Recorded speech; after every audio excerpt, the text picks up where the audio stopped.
Hi, it's Scott, ROCKFILE, back with another podcast review. Let's talk about the 2023 horror drama, Consecration. In the last few weeks, I've watched the first 4 Christopher Smith movies, and I like them all. Creep, Triangle, Severance, and Black Death.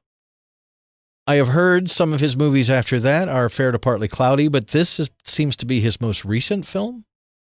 Came out in February of 2023, stars Jenna Malone and Danny Huston.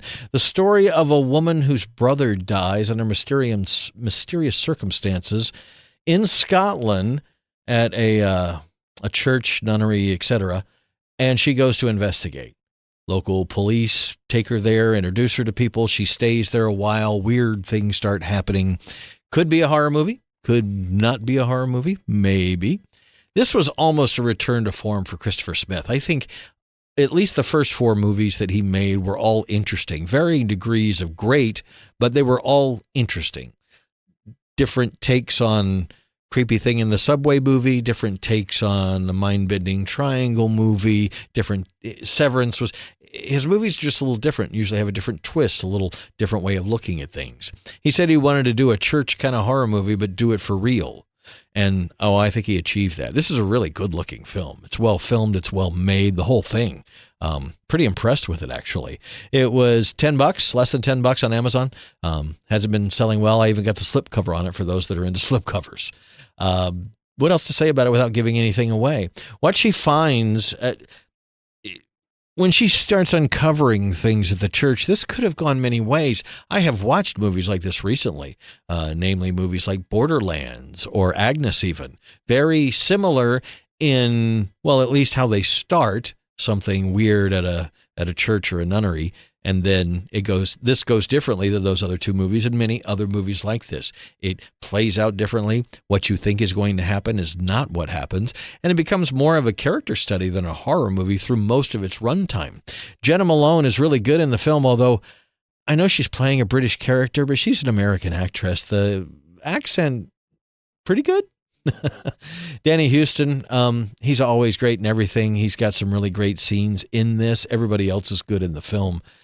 And it has enough weirdness in it that it would be something you'll pull out when you want to watch a scary movie on a Friday night. There was 1 or 2 really good jump scares and a couple of really creepy things. But overall, this is more just a dark tale of something that happens in a church about maybe some personal history. And, well, I don't want to get into spoilers. I really wanted to like it more than I did. I don't think it was bad. I just don't think it came... I would have liked a little more punch at the end.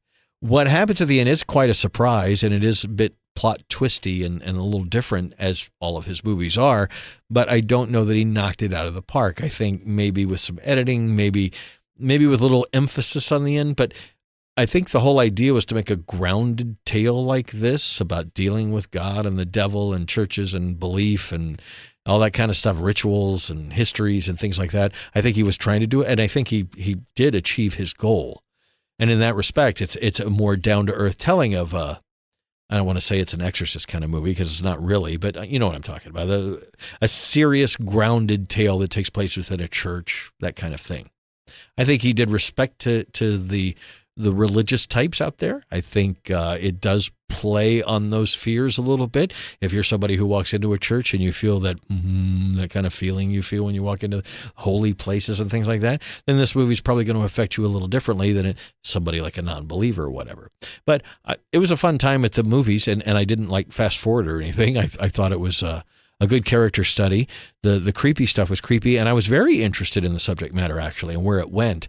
I would like to know more. Actually, a sequel would be great, but I don't think he's ever made a sequel to any of his movies, and this one didn't make enough money to justify that. But yeah, I would like to see the rest of the story, what happens after this. Not that it ends on a cliffhanger or anything, but believe me, after you know what happens in the twist, you would probably like to see more yourself. Consecration, if you could pick it up, it's probably available at a streaming service. It was from IFC Films and Vertigo Releasing. The Blu-ray is another one of these that doesn't have anything on it but the movie. It was 5.1 and a lot of banding, a lot of black crush. It's probably a BD25. There are no extras on it at all.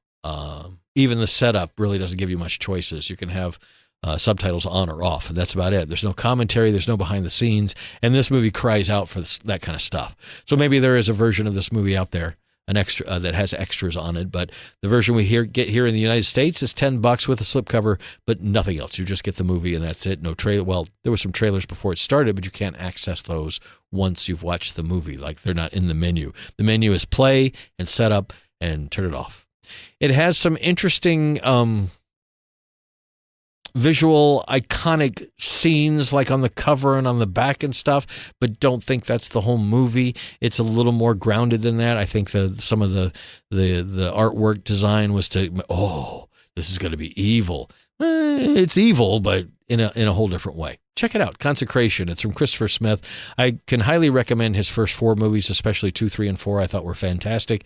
This is not bad. Not up to those, although the quality of the film is, like, the movie making. He does some pretty cool special effects in camera. I don't know if they use body doubles or whatever for a couple things in the mirror, but some of that is really good. The cameras, the cinematography, all that. Really well-made movie. Just how much you enjoy it as a horror movie or a thriller or a drama is up to you. Consecration is available now on streaming services and on Blu-ray, cheap from Amazon. I'm Scott, I'm ROCKFILE. More podcasts are on the way. Please like, share, and subscribe. That is very important. And have a spectacular day.